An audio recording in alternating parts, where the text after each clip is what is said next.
1 Januari 2025 jadi hari pertama berlakunya PPN sebesar 12% yang berlaku bagi barang dan jasa mewah. Presiden Prabowo kembali memastikan barang dan jasa yang dibutuhkan masyarakat seperti kebutuhan pokok tak berubah kebijakan pajaknya, yakni tetap 0%.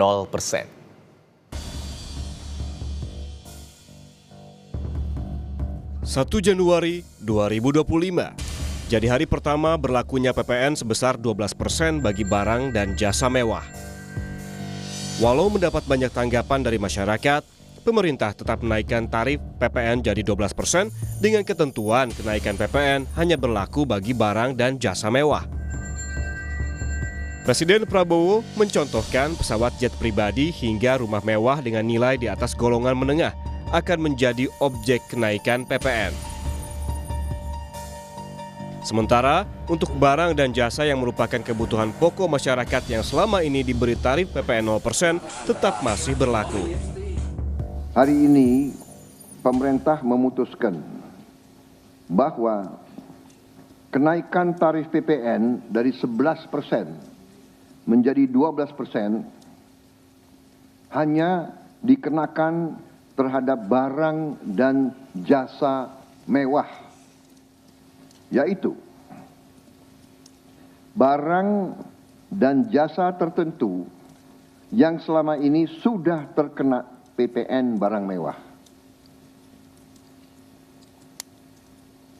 yang dikonsumsi oleh golongan masyarakat berada, masyarakat mampu. Untuk barang dan jasa yang dibutuhkan oleh masyarakat banyak, yang tetap diberi pembebasan PPN, yaitu tarif 0%, antara lain kebutuhan pokok, beras, daging, ikan, telur, sayur, susu segar, jasa pendidikan, jasa kesehatan, jasa angkutan umum, rumah sederhana, air minum. Saudara-saudara, dengan ini saya kira sudah sangat jelas bahwa pemerintah akan terus berupaya untuk menciptakan sistem perpajakan yang adil dan pro rakyat. Setelah 3 uang dengan Presiden, Menteri Keuangan Sri Mulyani juga memastikan barang yang selama ini dapat pengecualian pajak 0% tak terdampak kenaikan PPN.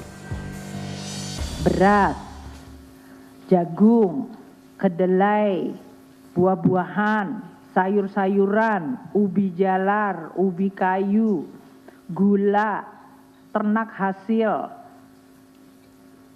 dan hasilnya, susu segar, unggas, layanan kesehatan medis pemerintah dan swasta, kemudian jasa keuangan, dana pensiun, jasa keuangan lain seperti pembiayaan, anjak piutang, kartu kredit, asuransi kerugian, asuransi jiwa, reasuransi, semuanya tetap mendapatkan fasilitas PPN 0%, tidak membayar PPN.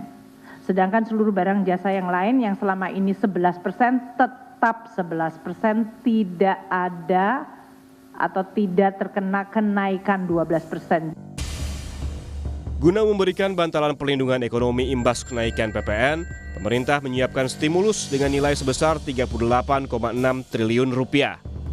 Bantuan ini antara lain berupa beras yang akan dibagikan untuk 16 juta penerima bantuan pangan, yakni 10 kg per bulan. Juga ada diskon 50% bagi pelanggan listrik dengan daya maksimal 2.200 volt dan pembiayaan industri padat karya. Pemerintah telah berkomitmen memberi paket stimulus. Nilai stimulus itu adalah 38,6 triliun. Seperti yang pernah diumumkan sebelumnya. Bantuan beras untuk 16 juta penerima bantuan pangan, 10 kg per bulan. Diskon 50% untuk pelanggan listrik dengan daya maksimal 2.200 volt. Pembiayaan industri padat karya.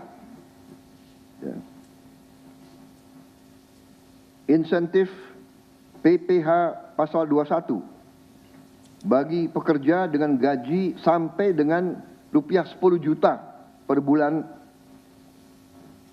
Kemudian bebas PPh bagi UMKM beromset kurang dari 500 juta per tahun dan lain sebagainya.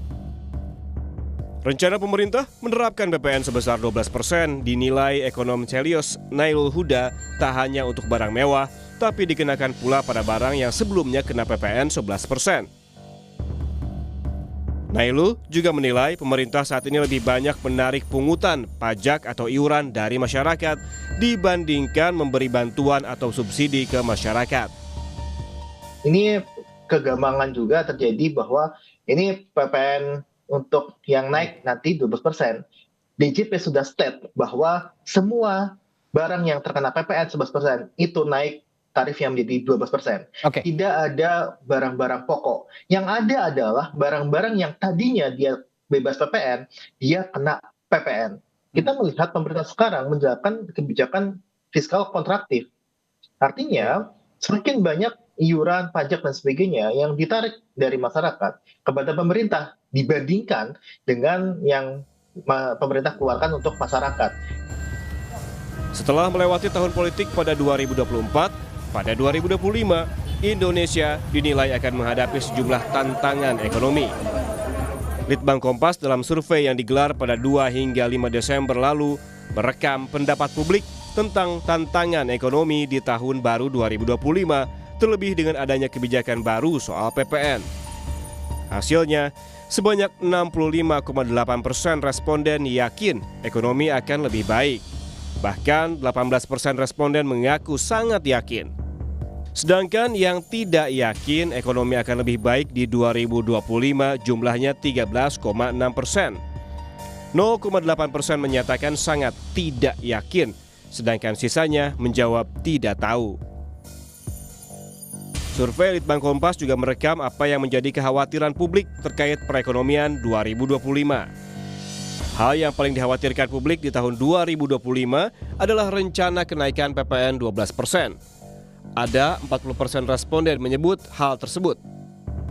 26,7% khawatir terhadap situasi global. 17% khawatir soal pendapatan mereka yang stagnan atau menurun.